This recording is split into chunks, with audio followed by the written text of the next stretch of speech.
Hello and welcome to my channel again. Today we are going to discuss about SIC/XE machine architecture.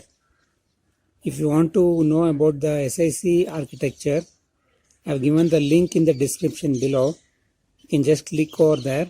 It will take you to that video.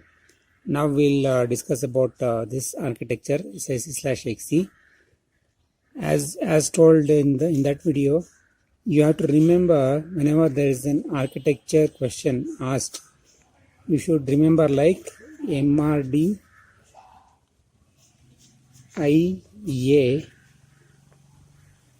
IS, IO. That is memory, registers, data format, instruction format, addressing mode, instruction set, and input output.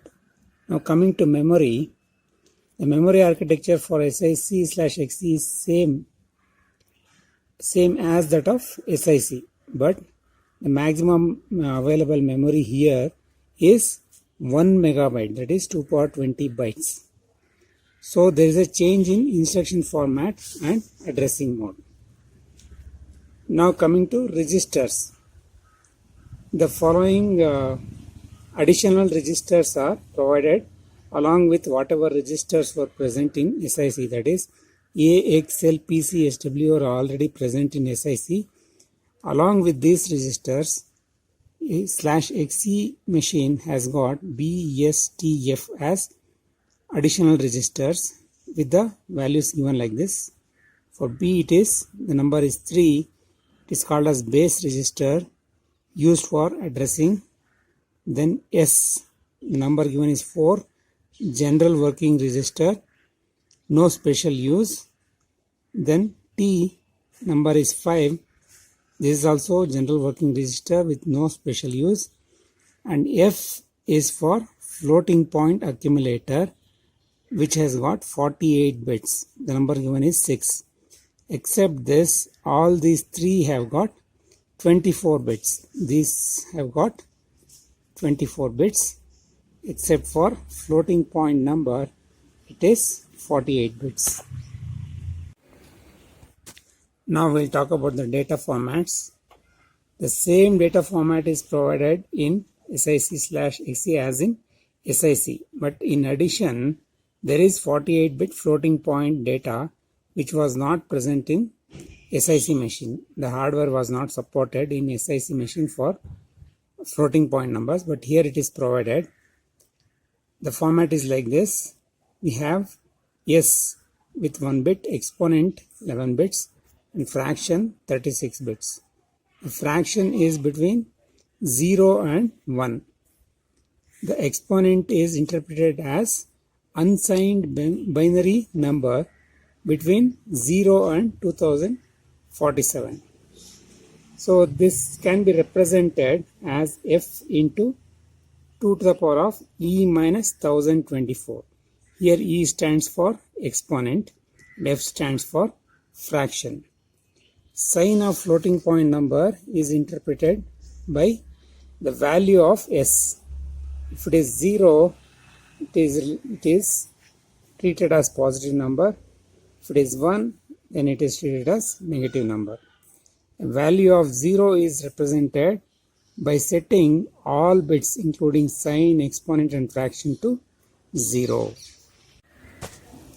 Now the next is instruction format. The instruction format used in standard SIC is no longer suitable for SIC/XE machine because the SIC machine has got only 15-bit field and SIC/XE has larger memory. So because of that, there are different formats used in SIC/XE machine. So there are 4 different formats used in SIC/XE. The first type is format 1, which takes 1 byte, and you can write like this. This OP represents the opcode, 8 bits. Example is R sub. So if you use R sub, it takes only 8 bits, that is 1 byte. Then second type is format 2, which takes 2 bytes. Out of 2 bytes, it is divided into 8 bits, 4 bits and 4 bits. 8 bits for opcode and 4 bits for register 1 and remaining 4 bits for register 2. Example taken is COMPR A comma S. So here compare the contents of A and S. So for COMPR, the value given is A0. So A0 is represented in 8 bits and the value of A in 4 bits is 0000 and for S it is 0100. It is 4. So as we have seen the different values for different registers from the table earlier, we can take like that. So because of that it becomes like this, and finally it becomes A004 as the object code. Next, coming to next type, that is format 3, which takes 3 bytes. 3 bytes out of which opcode takes 6 bits and remaining 6 bits are called flag bits. NIXBPE. Depending on the values of this, we can have different addressing modes. So here NIXBPE are used, and displacement, this should be in the same order. You should remember this. Displacement is having 12 bits. So related to this, we'll discuss later how exactly the addressing mode changes. Example is LDA #3. It is load 3 to accumulator. So it can be represented like this: 000000. Only 6 bits have taken from the opcode. Remaining 2 bits out of 8 bits, remaining 2 bits will go to the flag bits N and I. Then we have XBPE. Since it is immediate mode, I becomes 1, N becomes 0. We'll discuss about that later. Then the value 3 is represented in 12 bits as 0000, 0000, 0011. And finally, you get the result as 010003 as the object code. Now, the last type is format 4, which takes 4 bytes. Here it can be split into like this. Opcode has got 6 bits, remaining 6 bits with flag bits NIXBPE, and address field has got 20 bits. So this is the format to be used for format 4. Example taken is plus JSUB RDREC. That is, meaning is jump to the address of RDREC. So it can be written like this.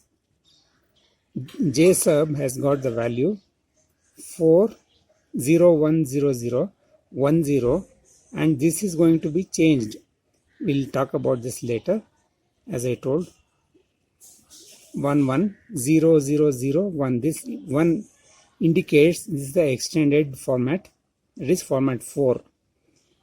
The remaining 20 bits directly we can put the address of RDREC. So in the example program, when we generate the addresses, the location of RDREC will be 1036. So if you represent using 20 bits, it becomes 00001036.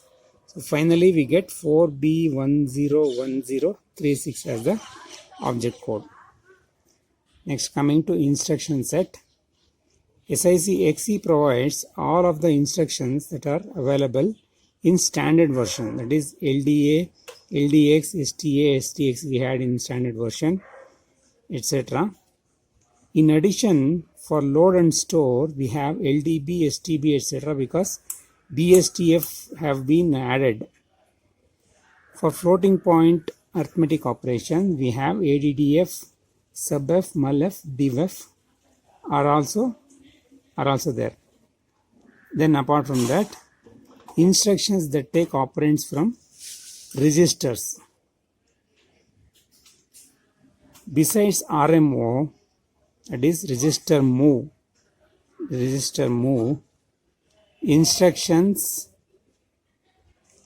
RMO instruction, these include register to register arithmetic operations like ADDR, SUBR, MULR, DIVR, Special supervisor call instruction is also provided here for interrupt. I didn't tell you about the addressing mode. That will be done in the next video. Now we'll finish off this because addressing mode will take more time. This video is already lengthy, so we'll discuss about addressing modes of SIC-XC in the next video. Now coming to input and output. The IO instruction discussed for SIC are also available in SIC-XC. There are IO channels used to perform IO while CPU is executing other instructions. That is, parallel execution is allowed. So this allows overlap of computing and IO, resulting in more efficient system operation. So because of this overlapping, the system becomes more efficient.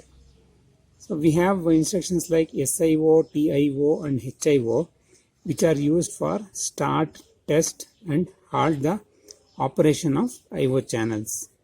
So here we come to the end of this SIC/XC. Thanks for watching.